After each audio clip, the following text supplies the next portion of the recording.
48 दिनों से अनिश्चितकालीन धरने पर बैठे हैं। हजारों की संख्या में राजीव गांधी युवा मित्र संघ में हैं। दिव्यांग एवं महिला युवा मित्र भी युवा मित्रों का शहीद स्मारक पर अनिश्चितकालीन धरने के 58वें दिन एवं क्रमिक अनशन के 44वें दिन भी प्रदेश की भजनलाल सरकार द्वारा युवा मित्रों की कोई सुनवाई नहीं की गई है।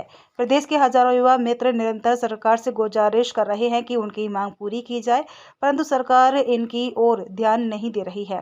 सभी युवा मित्रों का ध्यान अब आचार संहिता को देखते हुए सरकार की प्रत्येक गतिविधियों पर है और यही आश लगाकर बैठे हैं कि आचार संहिता से पहले सरकार इनको शुभ संदेश देगी।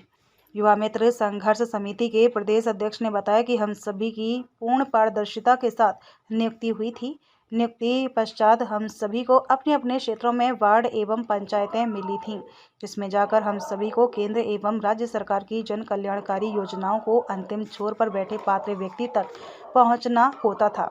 अतः हम प्रदेश के हजारों युवा मित्रों ने पूर्ण ईमानदारी एवं निष्ठा के साथ अपने अपने क्षेत्र में कार्य करते हुए लाखों लोगों तक योजनाओं का लाभ पहुंचाया।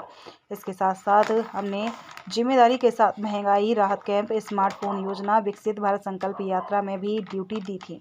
शहीद स्मारक पर बहुत सारी महिला युवा मित्र साथी अपने छोटे छोटे बच्चों के साथ बैठी हैं और दिव्यांगजन भी अपने रोजगार की बहाली की आशा में बैठे हैं।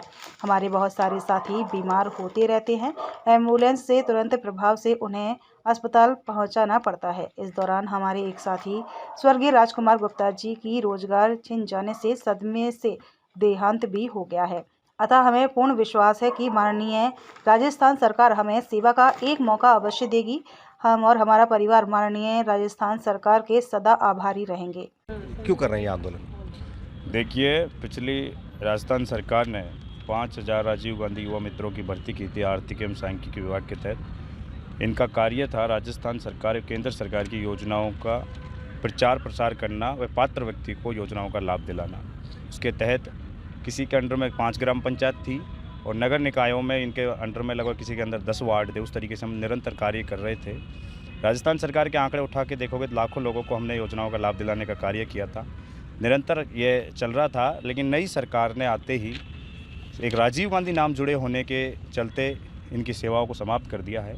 पिछले 2 महीने से हम यहाँ धरने पर बैठे हैं और इसी बीच इस नौकरी जाने के सदमे में हमारा साथी भाई राजकुमार गुप्ता जो दौसा के निवासी हैं, निरंतर धरना लंबा जा रहा था तो लगने लगा कि शायद नौकरी अब नहीं मिलेगी। उस सदमे में उनकी जान चली गई। फिर भी भजनलाल सरकार टस से मस नहीं हुई। हम ये समझ नहीं पा रहे कि जहाँ एक तरफ आप सत्ता में आने से पहले 2.5 लाख रोजगार देने की बात कर रहे थे, उसके उलट आपने आते ही 5000 परिवारों में मातम पसरा दिया। इनके पेट पर लात मारने का आपने काम किया है, जो कि न्याय संगत नहीं है। हम शांति प्रिय गांधीवादी तरीके से लगातार 2 महीने से कड़ाके की ठंड में भी हम यहाँ थे, दरकती दोपहरी में भी आज हम यहाँ बैठे हैं, लेकिन सरकार के कानों में जू नहीं रेंग रही। आखिर ये जिस घोषणा पत्र के तहत सत्ता में आए, उसी के तहत अब लोकसभा चुनाव में जाने की बात कर रहे हैं, तो इससे पता चलता है कि कहते क्या है करते क्या हैं। एक तरफ रामराज की बात करते हैं, उसी रामराज में 5000 परिवारों की रोजी रोटी छीनने का इन्होंने काम किया है। हम इसी बीच जब सरकार यहाँ नहीं सुन रही तो हम सीएम के गांव अटारी गए थे। लगभग 500 हमारे भैया और भाई बहन जो हैं अपनी मांग को लेकर गए थे, लेकिन वहाँ की पुलिस प्रशासन और वहाँ के गाँव के दबंग सरपंच ने, जो कि उन्होंने पहले हम जब उनसे मिलने गए थे तो उन्होंने सहमति दी कि आप गांधीवादी तरीके से आइए, आपकी मांग को पुरजोर तरीके से रखा जाएगा। लेकिन जब हम वहाँ गए थे अटारी गांव, हमारे साथ ऐसा सलूक किया गया जैसे पाकिस्तान से कोई आतंकवादी आया। हमारी बहनों के साथ हाथापाई वहाँ पे की गई।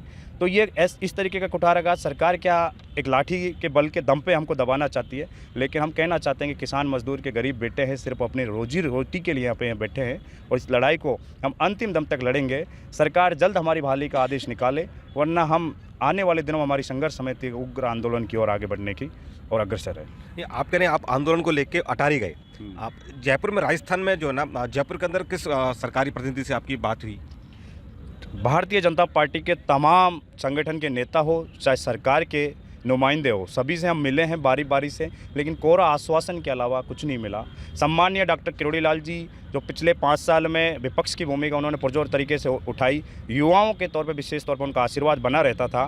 उसी उम्मीद से हमारी बहन युवा मित्र भी राजस्थान के विभिन्न जिलों से जाकर उनके आवास पे धरने पर बैठी थी। वहाँ भी राजस्थान सरकार के इशारे पे पुलिस ने उनको जबरन उठा दिया। जिस उम्मीद से बैठे थे कि यहाँ पे न्याय मिलेगा, वहाँ पे हमें लाठी मिली। तो सम्मानीय किरोड़ीलाल जी से पुनः हम निवेदन करना चाहते हैं कि 5000 परिवारों के पेट का सवाल है, हज़ारों परिवार, हज़ारों उम्मीदें इनसे जुड़ी हुई हैं।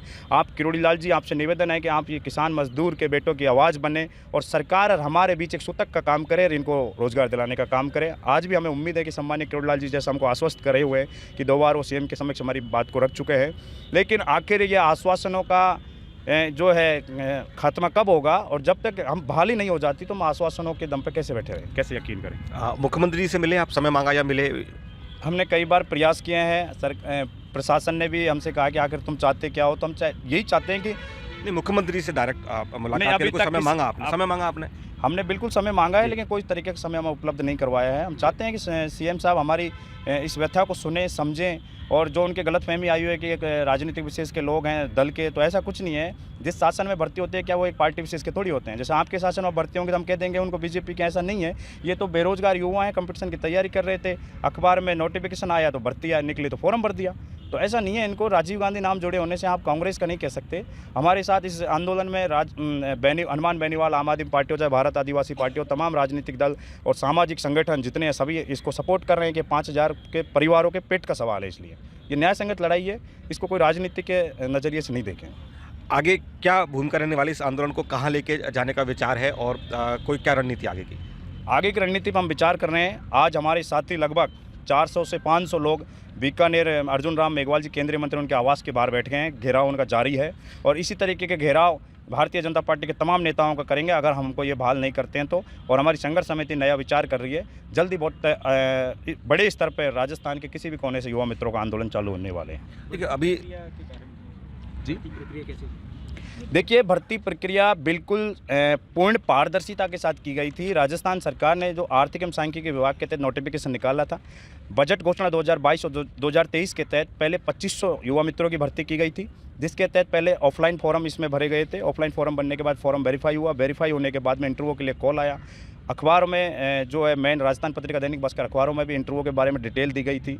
डिस्ट्रिक्ट वाइज इंटरव्यू हुए, आरएस लेवल के, प्रोफेसर लेवल के जो अधिकारियों ने हमारे इंटरव्यू लिए थे। इंटरव्यू होने के बाद 7 दिन का ट्रेनिंग हुआ था।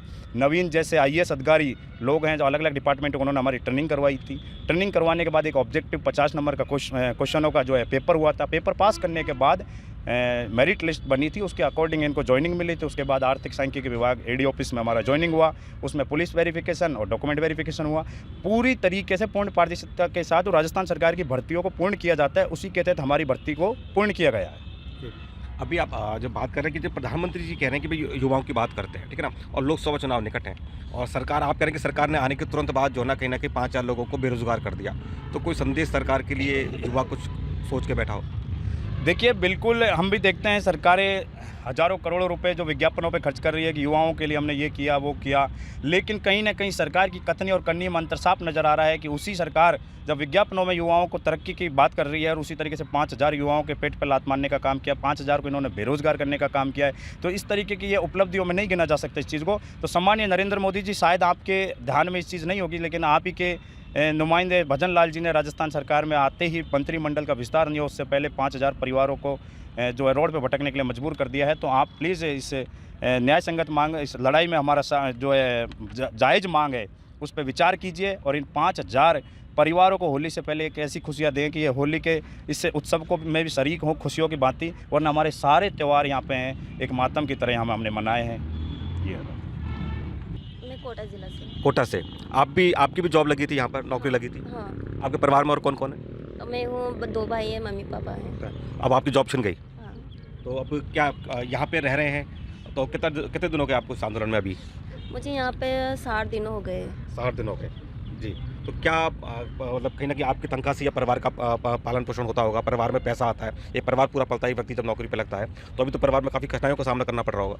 हाँ, बहुत कठिनाइयों का सामना करना पड़ रहा है। अभी किसी से पहले कर्जा भी उधार ले रखा है, बहुत ज़्यादा टेंशन में है। मैं यहाँ रह रही हूँ, जो मम्मी पापा को, भाई को बहुत टेंशन में। मैं 14 साल हो गए, मेरी तबीयत ख़राब हुई, तो रहते कैसे रह रही कैसे नहीं रह रही। डेली पूछते हैं कि क्या होगा क्या नहीं। अब ये गवर्नमेंट है जो क्या कहती है कि हम दिव्यांगों के लिए ऐसा किया है, पेंशन दे रहे हैं, स्कूटी दे रहे हैं, हम मकान दे रहे हैं, सब दे रहे हैं। इनको क्या करेंगे हम? हमें रोज़गार चाहिए, हम रोज़गार मिल जाएगा तो हम खुद खरीद लेंगे ये चीज़ें तो। लेकिन गवर्नमेंट है ना, हमारे दिव्यांगों का अधिकार छीन रही है, खुद ही छीन रही है, हमें वो कुछ नहीं कर रही।